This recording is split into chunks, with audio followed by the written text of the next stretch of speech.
ایک خاتون مجھے ملنے آئی، ملانے والے نے مجھ سے کہا کہ اس کا خاوند کھربوں پتی، ارب پتی نہیں، کھرب پتی آدمی ہے۔ کھرب پتی پاکستان میں 2 4 10 آدمی ہیں۔ اس خاتون نے آ کر میرے سامنے بولنے سے پہلے ہی رونا شروع کر دیا، ورنہ پہلے کوئی عورت یا مرد آ کے دکھڑا سناتا ہے پھر روتا ہے، وہ روئی پہلے اور بعد میں۔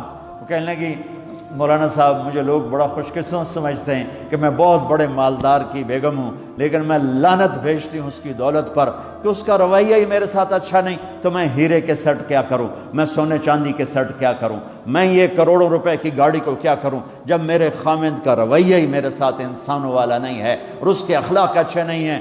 میں آگ لگا دوں اس ساری دھن دولت کو، مجھے محبت چاہیے، اخلاق چاہیے، وہ کوئی نہیں اس کے پاس۔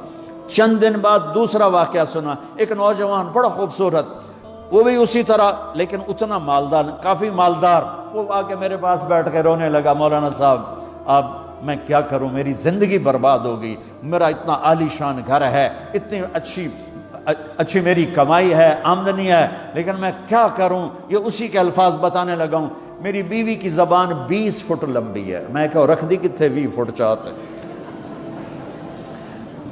میں کہا وچوں 19 فٹ کٹ دے شاید کچھ کم بن جاوے۔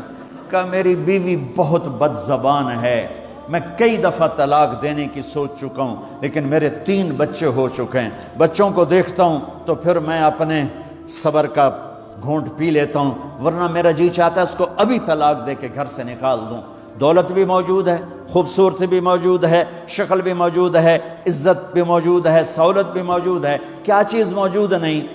اخلاق موجود نہیں، حسن سلوک موجود نہیں، پیار محبت موجود نہیں۔ اب اپنے گھروں میں اگر خوشی دیکھنا چاہتے ہیں، ہر رشتے کو اگر آپ آباد کرنا چاہتے ہیں تو میرے نبی والی محبت دینا سیکھیں، میرے نبی والی محبت دینا سیکھیں، اپنے بچوں کو بھی، اپنی اولاد کو بھی، اپنے بہن بھائیوں کو، اپنے ماں باپ کو، ساس بہو کو، بہو ساس کو، سسر بہو کو، بہو سسر کو، بھائی بھائی کو، بہن بہن کو، اللہ کے واسطے برداشت کرنا سیکھو۔ مجھے میرے رب کی قسم ساری دنیا کا چین و سکون برداشت میں ہے، صبر میں ہے، صبر میں ہے، صبر میں ہے۔ زبان۔ ایک نوجوان میرے پاس آیا، کہا جی میری بیوی سے لڑائی ہوتی، مجھے کوئی تعویذ دو۔ میں نے کہا بیویوں پہ تعویذ اثر ہی نہیں کرتا۔ کہنے کا کیا کروں؟ میں نے کہا ایک عمل بتاتا ہوں، سنت عمل، کہ 1-2 لقمے اپنے ہاتھ سے بیوی کو کھلا دیا کرو۔ وہ کہنے لگا اس سے کیا ہوگا؟ میں نے کہا یہ تو تم دیکھو گے، پھر میں پوچھوں گا تم سے کیا ہوگا۔ میں نے کہا یہ سنت عمل ہے، اس سے محبت بڑھے گی۔ کوئی 8-10 دن گزرے تو اس کا فون ویسے آ گیا حال احوال پوچھنے میرا، تو مجھے اپنی بات یاد آ گئی۔ میں نے کہا میری بات پہ عمل کیا تھا؟ کہنے لگا نہیں۔ میں نے کہا کیوں؟ کہنے لگا شرم آتی۔ میں نے کہا لڑتے ہوئے شرم نہیں آتی؟ کبھی کوئی کمزور سے بھی لڑتا، عورت تو بیچاری کمزور ہے۔ چلو یہاں کی عورتیں طاقتور ہیں، سنا ہے کہ بڑی شیرنیاں ہیں اور ان کے خامد سارے بکری یہ شیر ہیں، الٹا ہی کام ہے یہاں، عورتیں شیر ہیں، خامد بکریاں ہیں۔ چلو بھائی تم مہربانی کر کے اپنے خامدوں کو عزت دو، اور ان سے کہتا ہوں اپنی بیویوں کو عزت دو، محبت سے رہو۔